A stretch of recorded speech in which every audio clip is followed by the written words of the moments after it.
We remember Thermopylae as the place where 300 Spartans stood against an empire.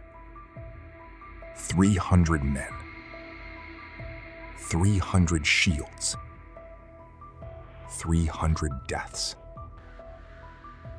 But there is a problem with that number. Because on the final day at Thermopylae, the Spartans were not alone. 700 Thespians were still there. They had stayed when the Greek position was collapsing. And they died alongside the Spartans. So the real mystery of Thermopylae is not whether the 300 existed. They did. The mystery is why the story became 300 men. And what happened when those men entered the most brutal kind of close-order warfare the ancient world could produce. The image is almost impossible to escape. A Spartan in bronze armor, a round shield, a spear, a narrow mountain pass, and an enormous Persian army waiting beyond it. Modern culture turned Thermopylae into the ultimate story of warriors who refuse to retreat. And at the center of that story is one number: 300. But history was never quite that simple. Thermopylae was not a duel between 300 Spartans and the Persian Empire. The Greek defense was a coalition of different communities, different contingents, and different soldiers. Herodotus, our principal surviving narrative source for the battle, lists hundreds of Greek hoplites from several places, including 700 Thespians and 400 Thebans. The famous 300 were real, but they were part of something much larger. And when the battle reached its final stage, the people still standing there were not only Spartans. In 480 BCE, the Persian invasion force entered central Greece. The Greeks chose Thermopylae as a defensive position because the terrain narrowed the route and offered an advantage against a much larger army. For the defenders, the objective was never simply to create a heroic final stand. They were trying to hold the pass. And for a time, the position worked. The narrow ground restricted the Persian advance. Greek hoplites could fight in formation, using shields, spears, armor, and discipline to turn the terrain into a weapon. But Thermopylae had one fatal weakness. The mountain paths around the position still existed, and eventually, the Persians found a way around the Greek defense. At that point, the battle changed completely. The Greek army could no longer simply continue as before. Steady now. Some contingents Hold the withdrew, line. March others towards the remained, sea. and the final hours began. Herodotus gives different details about how the decision was made, including the possibility that Leonidas ordered some troops to leave while others remained. The exact circumstances are not perfectly clear. But one fact is unusually clear: the Thespians stayed. Herodotus records 700 Thespians among the Greek forces at Thermopylae. And when the position was collapsing, he says they refused to leave. They stayed with Leonidas and the Spartans. 700 men, not 300, 700 more. They were not legendary superheroes. They were hoplites from the city of Thespiae, citizens who had come to fight in a war that threatened Greece. And according to Herodotus, their commander was Demophilus, son of Diodromos. We do not know what every one of those men was thinking. We do not know the private conversations that happened before they stayed, and we should not invent them. What we do know is that they remained. And when the final battle came, they died there. That changes the image completely. Because Thermopylae was not 300 men standing alone. It was a much larger story that later memory compressed into one number. So why do we remember the 300? The easiest answer would be to claim that Sparta deliberately erased the Thespians. But the surviving evidence does not allow us to say that with confidence.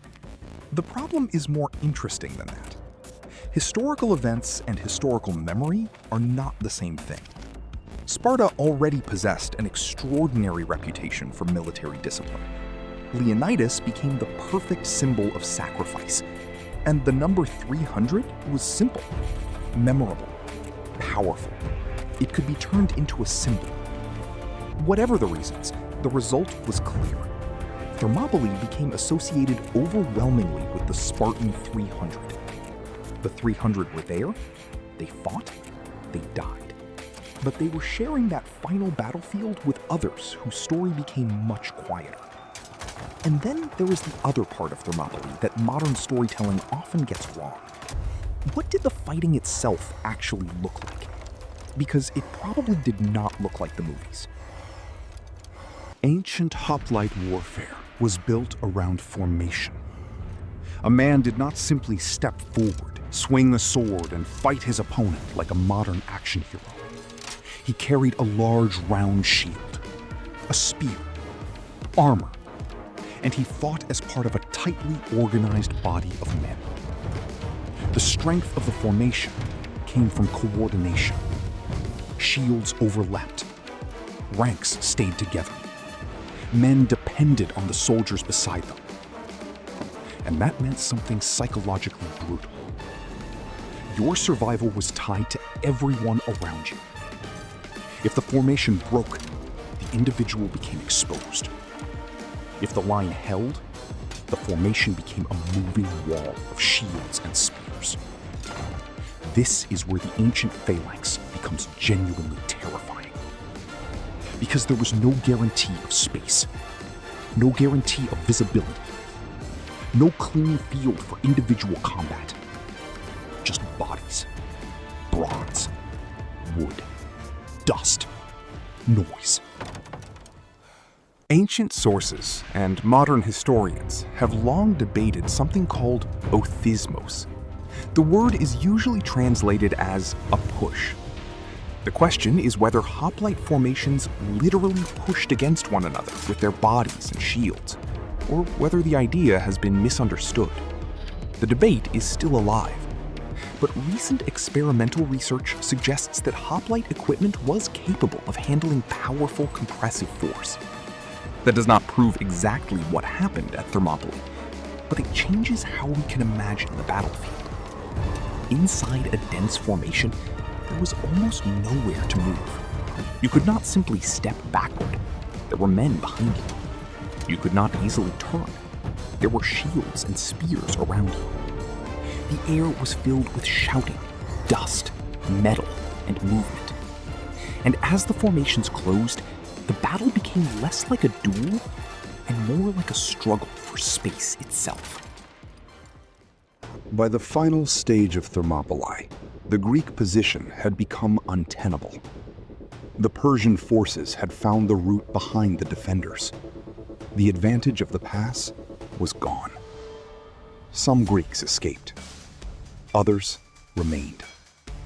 Herodotus records the Spartans, the 700 Thespians, and 400 Thebans among those still present. But their circumstances were different. He says the Thespians refused to leave, while the Thebans were later forced into surrender. The Spartans and Thespians became the core of the final resistance. Leonidas fell. A brutal struggle followed over his body.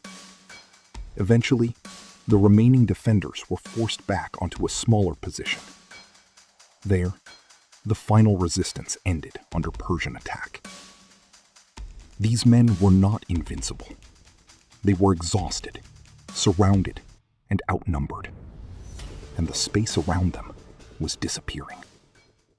So were the 300 real? Yes. Did they fight at Thermopylae? Yes. Did they die there? Yes. But were they alone? No. Herodotus records 700 Thespians who remained with them. He also records 400 Thebans, although their circumstances were different. And beyond them were countless soldiers whose names never became symbols. The legend is not a lie. It is a selection. A complicated battle became one unforgettable image: 300 Spartans. And that image became so powerful that everyone standing beside them faded into the background. Maybe that is the real lesson of Thermopylae. History does not only decide what happened, it also decides what gets remembered. We remember Leonidas. We remember the 300. But standing beside them were 700 Thespians who had also chosen to remain. Their story became quieter. Their number never became the symbol. And perhaps that is why Thermopylae still feels so powerful. The facts and the legend are no longer quite the same thing. The 300 were never alone. They were simply the ones history taught us to see first. And behind them stood hundreds of others who never walked out.